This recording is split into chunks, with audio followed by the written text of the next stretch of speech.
Every summer, Phoenix disappears. Not once, not twice. Monsoon season brings a dozen haboobs, each a moving wall of earth that swallows the horizon. 10,000 feet high, 60 miles per hour. People stop their cars mid-highway. Airplanes circle, waiting for clearance that won't come. For 3 minutes, sometimes 5.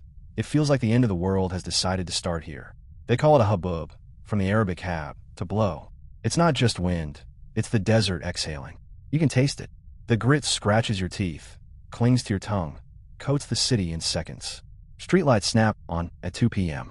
And that dust, that memory of the dry earth, carries something you can't see. Inside those particles hide spores of a soil-dwelling fungus, coccidioides, the cause of valley fever. Over 12,000 cases are reported in Arizona every year, nearly half the total in the United States. You breathe once, and the countdown begins. Weeks later, the fever creeps in, the cough follows, and for some, the exhaustion never leaves. Chest pain that mimics heart attacks. Lung scarring that shows up on x-rays years later. It's an illness you don't catch from people. You catch it from the land itself. For the unlucky, it's a parasitic reminder that the desert was always in charge. Have you ever opened a window and wondered if the air outside could kill you? That's Phoenix reality every summer. Each wall of dust carries not just grit, but history. Decades of dried riverbeds, burned fields, and soil disturbed by endless expansion. The Salt River hasn't flowed through downtown Phoenix since the 1970s. Its empty channel now feeds the storms that bury the city in its own past. When the last grains finally settle, the silence feels wrong. Because you know what's coming. The dust fades, the heat begins. And unlike the dust, it never leaves. When the dust finally clears, the city sighs, a brief illusion of safety. But the quiet is deceptive, because what follows the storm is worse. Phoenix doesn't cool down after a haboob. The walls of dust trap the heat below. The city becomes an oven that refuses to open its door. The thermometer says 110 degrees Fahrenheit, then 113 degrees Fahrenheit, then 118 degrees Fahrenheit. Not once, for weeks. And every surface fights to outshine the sun. Concrete, glass, asphalt, roofs. Each one a mirror reflecting the punishment back into the air. Scientists call it the urban heat island effect. Locals just call it normal. At midnight, downtown can stay up to 15 degrees hotter than the open land beyond it. This is the deadly phenomenon of nocturnal thermal inertia. The city is built on surfaces that, unlike sand, refuse to relinquish the day's solar charge. The heat doesn't go away, it just waits. The asphalt never forgets the day's heat. Sidewalks shimmer like metal. Trash cans melt. Shoes warp. You touch your steering wheel, and the skin on your fingers blisters before you can pull away. It's not metaphor. It's physics. Radiative heat trapped in a bowl of mountains, wrapped in smog, amplified by human ambition. And inside that bowl, every degree means survival costs more. Air conditioners run without pause. Grid strain. Some transformers explode from overuse. By August, the city consumes more power per capita than almost anywhere else in America. This is the Phoenix paradox. Every blast of life-saving, sub-zero air vented indoors means a wave of waste heat blasted back onto the streets. The population is battling the heat by literally warming its own environment. Every gallon of water cooled and pumped through those AC units is a gallon not available for drinking, landscaping, or survival itself. You start to wonder what happens when the system fails. It's 115 degrees Fahrenheit inside. The AC hum stops. Do you wait it out, or step outside, where the pavement could cook an egg in minutes? In 2023, Maricopa County investigated over 400 suspected heat-related deaths, a record high. Many were found indoors. Fans running, water bottles nearby. Their bodies simply couldn't shed the heat fast enough. This isn't a heat wave anymore. It's the climate equivalent of a chronic fever, one that never breaks. And yet, people keep arriving. Every year, thousands more move in, chasing sunlight and affordability.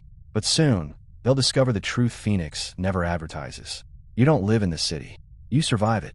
And that survival comes with a price tag.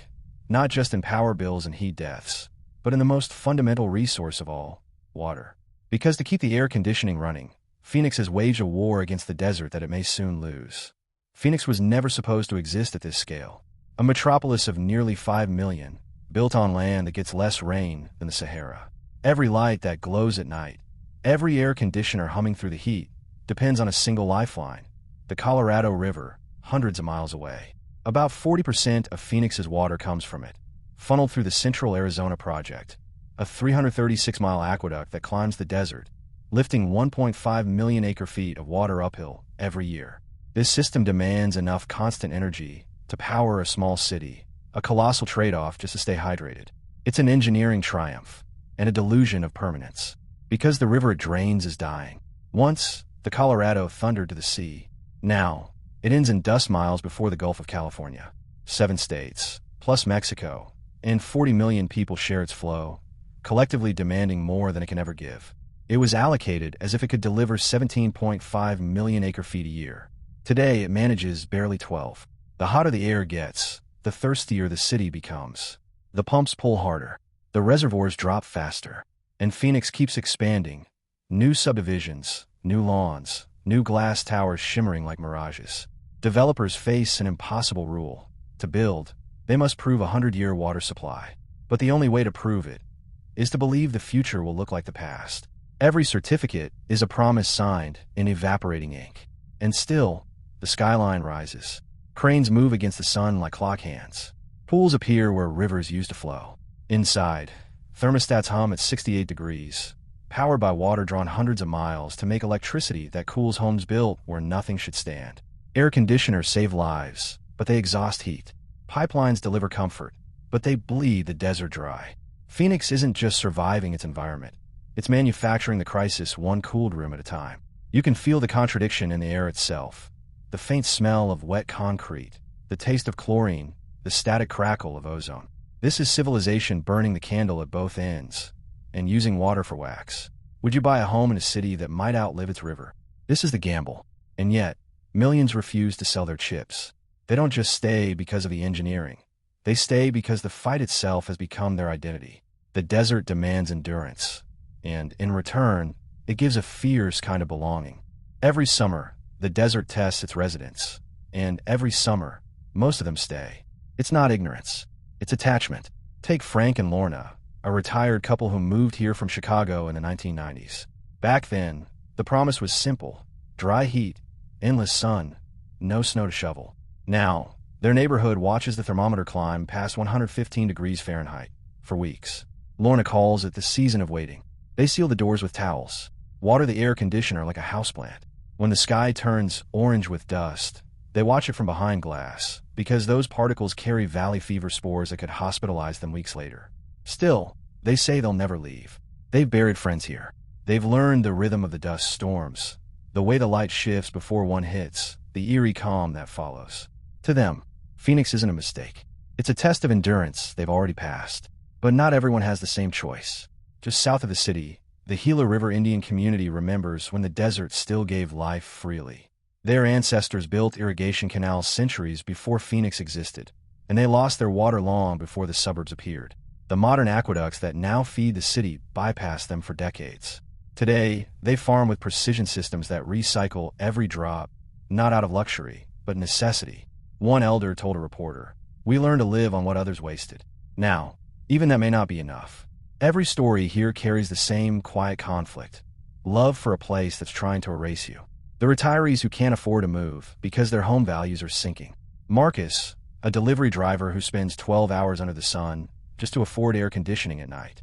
The indigenous families who watch their rivers evaporate while pipelines deliver water elsewhere. When you live in Phoenix, you adapt or you break. You learn which shade trees survive the heat. You keep your car stocked with bottled water and an emergency charger, because even a dead battery can be fatal. And when the monsoon clouds build in the distance, you stop and stare, hoping they'll come your way. Everyone here has a line they swore they wouldn't cross. And yet, each summer, the desert redraws it. When a city defies nature this hard, is it truly resilience or a slow form of denial? Maybe they stay because leaving would mean admitting defeat, that a human-made world can't outlast the planet beneath it. Or maybe because they see something the rest of US don't. That survival, in the end, isn't just endurance. It's belonging in a place that shouldn't exist and choosing it anyway. By 2050, Phoenix could see 46 days per year above 110 degrees, up from today's 7 to 15. That's a 39% jump in extreme heat. Peak summer temperatures could approach 130 degrees, making 120-degree days a regular part of summer survival. Asphalt will buckle. Some airlines will cancel flights because the air grows too thin for takeoff. Paramedics will carry saline bags just to keep heat stroke victims alive until the hospital. Yet the skyline keeps rising. Developers still call it desert resilience. But resilience has limits, and Phoenix is already testing them. Every year, the city adds tens of thousands of new residents chasing sunshine and low taxes. But that sunshine now kills more people here than floods, car crashes, or homicides combined. What used to be dry heat has changed. The urban heat island traps warmth at night, keeping the city from ever cooling down. The desert once gave space to breathe. Now, it holds its breath with you. The city is trying new approaches. Pilot projects with white roofs reflect sunlight. Engineers are exploring reflective surfaces. Urban planners are studying vertical shading walls and subsurface cooling systems. But there's a deeper question. Can these innovations outpace climate change? If the Colorado River keeps shrinking, Phoenix could lose a third of its water supply. 2025 is already bringing Tier 3 shortage cuts, and every year of delay makes the 2050 scenario closer. Right now, 7 states are still negotiating how much water each can live without. And if that river runs dry, so does the illusion that you can out-engineer the desert. Some tech startups are developing heat-proof concrete that flexes instead of cracking. Engineers are researching subsurface cooling pipes, turning the soil itself into a living air conditioner. Looking at the scale of the fight, are you betting on human ingenuity or on nature's patience? This is the strange paradox of Phoenix. The hotter it gets, the more the city becomes a laboratory for survival. It isn't giving up. It's adapting faster than nature can erase it. But the desert doesn't negotiate. And Phoenix is the prototype for what happens when we're forced to meet its price.